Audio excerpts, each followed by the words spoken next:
Never look a gift horse in the mouth. Now, this one's mouth is wide open, so I'm tempted to look in it, but I'm not going to.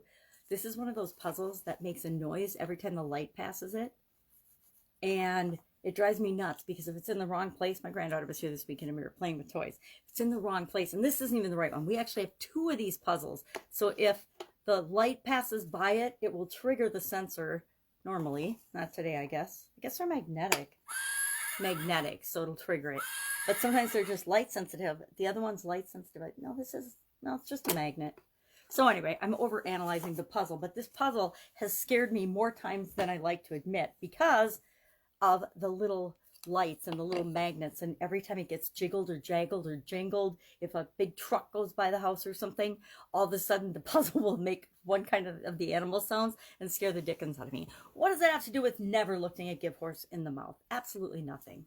I was thinking I'd already done this idiom not too long ago around the holidays, but then I remembered it was beggars can't be choosers, which sort of reminds me of this never look a gift horse in the mouth. This is one of those idioms that has been around since ancient times when it was popular to actually give horses away as gifts. Well, why would somebody look in a horse's mouth? Well, if you look in a horse's mouth, you can usually tell how old it is, how healthy it is, what kind of condition it's in by examining its teeth. So if you were to get a horse and look in its mouth, and if you're buying a horse, it's one thing, but if someone gifts you a horse, it would be rude and not very nice to look in its mouth and then start criticizing the horse because it was given to you as a gift. You know, how do we deal with it? Actually, John Haywood, it's been around for centuries, but John Haywood, in his collection of proverbs and idioms and things in Middle English, used it in about 1546. Is the first time I think that they believe it was actually written down and recorded. Although Saint Jerome actually used a similar phrase in a letter to the Frisians. I don't know, whatever. So it's actually been around. That was in 400, the year 400. So it's been around for centuries and centuries, right? Anything that's been around for centuries, what do we know about it? It's probably impacted either us directly or indirectly through people that we know. Now, I've actually heard this expression before. I don't know if I've ever used it. Maybe if the kids were acting, ungrateful or unhappy about a gift or something they'd been given, but I don't remember a specific incidence of using it. But how does this apply to our business?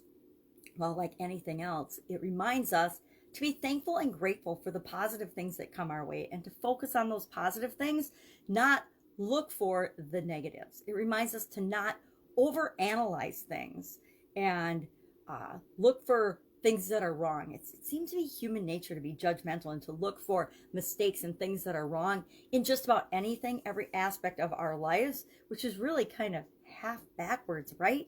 If we focus on all the amazing, miraculous, crazy, good things that are going on in our life at any given time, we'll get more of those things. If we focus on the bad things, guess what? We get more of them. If you ever noticed that? If you don't believe me, just check it out. Try it today. Look around, focus on all the good things that happen, and at the end of the day, did you have a good day? Or do the opposite, and then at the end of the day, did you have a bad day? I don't recommend that, but go ahead, try it if you want. So what's another thing that this idiom, this expression, this reminds us to do? It reminds us to realize that it's the thought behind something that counts. And here's the cool thing about gifts. Gifts are a bonus, right? Nobody owes you a gift. Incidentally, nobody owes you anything. But when it comes to gifts, especially, nobody owes you a gift. I mean, we think that they do. Oh, it's Christmas, therefore my significant other should give me a gift. They owe it to me. No, they don't owe you anything. And in business, especially, nobody owes you gifts or bonuses or anything. That's just like icing on the cake. Now, we all like our cakes with frosting and icing, at least most of us do. But we don't judge the icing. Well, some people do, but we shouldn't, right? If somebody gives us a gift, even whether it's a cake or whatever it is on our birthday, are we going to criticize the cake? Some people do. I don't recommend it. A gift should be seen as something extra, something additional, something to be appreciated and thankful and grateful for, not something to be criticized, picked apart, and judged. Now, there's always going to be people that pick things apart and judge them. I just recommend you don't be one of them because they don't tend to be the most happy people on the planet. So I'd love to know your experience with this particular idiom or expression, don't look a gift horse in the mouth. I actually really like it. I don't get very many occasions to use it because most of the people that I interact with are very grateful, very happy, very thankful, very positive people. Wasn't always that way, but nowadays I try to surround myself with people that I want to be around. So I'd love to know your experience with it. I think that there tends to be this negative connotation and assignment of intent or meaning behind things. Like you get a gift and you automatically start analyzing it and thinking about, well, how much did they cost? How much did they spend? What does that say about me and our relationship based on the amount that they spent?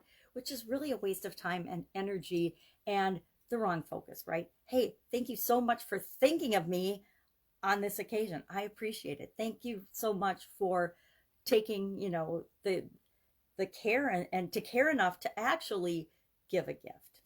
All right, that's it. Have an amazing day. I'll be with you tomorrow with another interesting idiom. What does it mean? Where does it come from? And how might you use it in your business right now? Take care.